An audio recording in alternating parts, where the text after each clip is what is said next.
This week is ex-band member lawsuit appreciation week as the ex-bass player from Hatebreed takes the band to court over wrongful termination from his string-plucking duties. I'm Dan Frampton, this is Punk News Now. Likes and subs, let's go. Hatebreed is a band from Bridgeport, Connecticut that have been going since the late 90s. They started in the hardcore world and then quickly transitioned to the big metal scene. They maintained their roots and their fans from the hardcore world, but just kept exponentially growing throughout the years. I'm not here to talk about their growth or their success as a band, okay? The band is amid some drama right now, which means it's time for me to clock in for work. Let's put on the tie, let's make a batch of Java, and talk about a band's lawsuit again this week. Because earlier this week, we already talked about an ex-band member suing their ex-band, but it was a drummer and it was Taking Back Sunday. I'm not sure what got these rhythm section boys so litigious, but let's talk about this story in particular today. So it goes back to late last year, maybe November 2024, where Jamie Jasta, the lead singer of Hatebreed, fires Chris Beatty from the band. They claim it's for misconduct for when Chris Beatty hit or abused or harassed or did something to a Live Nation employee. At the time, Chris put out this statement right here. I just want to take the time to let everyone know that I'm doing just fine, and I sincerely appreciate everyone who has reached out.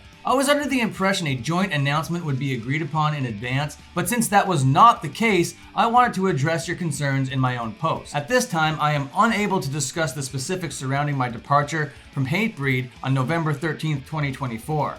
However, I want to clarify that the decision to leave the band was not mine and that my departure was uncalled for and based on misleading and wrongful statements that will be subject to further actions. Chris Beatty. So even back then, in February, when he posted this to his Instagram, he was already getting ahead of it, calling it wrongful and saying that there would be future actions. But according to this Billboard article that was released a couple days ago, Chris Beatty claims it's not for the reasons that Jamie Jasta says. It wasn't for the harassment of a Live Nation employee. That is incorrect. He claims that it was a money thing. Billboard quoted the complaint and it says this: despite Beatty's denying the incident, Shanahan abruptly terminated Beatty from Hatebreed. Shanahan is Jamie Jasta's real name. Shanahan had structured a false narrative about Beatty, not supported by any evidence. 2. Other band members following the Oakdale show in an effort to discredit Beatty's reputation and persuade the band members to justify Shanahan's desire to kick Beatty out of the band. The claim goes on to say, Jamie Jasta stood to profit from Beatty's termination, as he would be entitled to a larger share of the band's proceeds and profits without Beatty in the band. In addition, Beatty and Shanahan were the primary songwriters for the band, and together earned the majority of the publishing proceeds from their work. With Beatty out of the band, Shanahan likely believed that he could stand to recover significantly more in the way of publishing proceeds. Well, that's not the way that works. When you're a primary songwriter on a song, you are registered with organizations as that, and the songwriting publishing monies was going to come from that. So firing Beatty from the band is not going to take his name off of those records from those organizations. In Canada, it's SOCAN. In America, it's ASCAP or BMI. The lawsuit claims that Jamie Jasta had become more secretive about Hatebreed's finances in recent years. Beatty says he suspected Jasta wasn't paying him the full 25% cut of the band's profits, and that the singer refused to let them see the balance sheets. The lawsuit claims that this firing had significant negative impact on his career, reputation, health, and well-being. So I guess they plan on proving those damages and proving that it came from the Jamie Jasta decision of firing him from the band. And I think taking this to court, there's all sorts of ways of proving this, right? All you gotta do is go to that Live Nation employee, because that employee is not named in this suit. All you gotta do is ask Jamie Jasta, hey Jamie, who was the Live Nation employee that got harassed? And then ask Chris the same question. If they come up with the same name, find that person, and then ask that person if he was harassed by Chris Beatty. That seems pretty one and done, does it not? Was there an incident report filed at the time? A big company like Live Nation would demand incident reports be filed every single time a minor incident happens. I've worked for big companies before.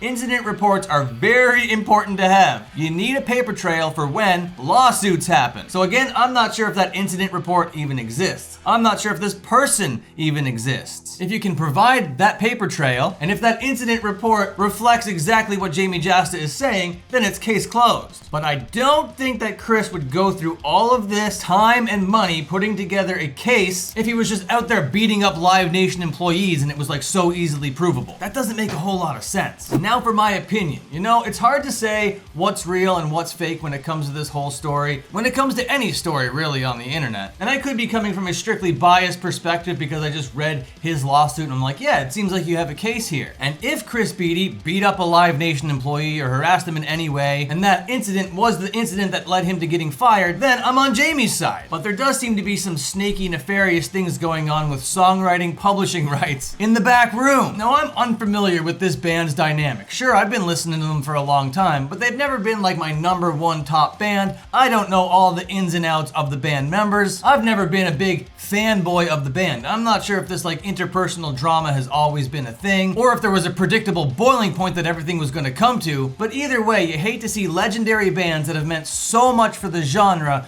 kind of implode in the way that Hatebreed's imploding right now. And if it's really going to affect the songwriting royalties or whatever, it's only going to affect them going forward if Jamie Jasta writes all the songs by himself now. But either way, it seems like their business is out of whack, it seems like their friendship is out of whack, it seems like everything is kind of just all over the place here with Hatebreed. I hope they can get it together. And at the end of the day, it's not gonna really affect too much, I don't think. My prediction is this is gonna be settled at a court. The press isn't gonna hear about it. There's gonna be like a non-disclosure agreement. And this is gonna be the last video I make about the Chris Beatty Hatebreed lawsuit situation. I know I have a lot of viewers that listen to Jamie Jasta's podcast on a regular basis. So if you have any deeper insights, I would love for you to let me know down there in the comments. And if you comment within the first 3 hours, there's a 100% chance that I will reply. Hey, look at all these names over here. They're members. They hit the subscribe plus and the join button down below and are enjoying exclusive content. I think you should do the same. Okay, thank you very much for watching this update video. Goodbye, see you later, and have a good one.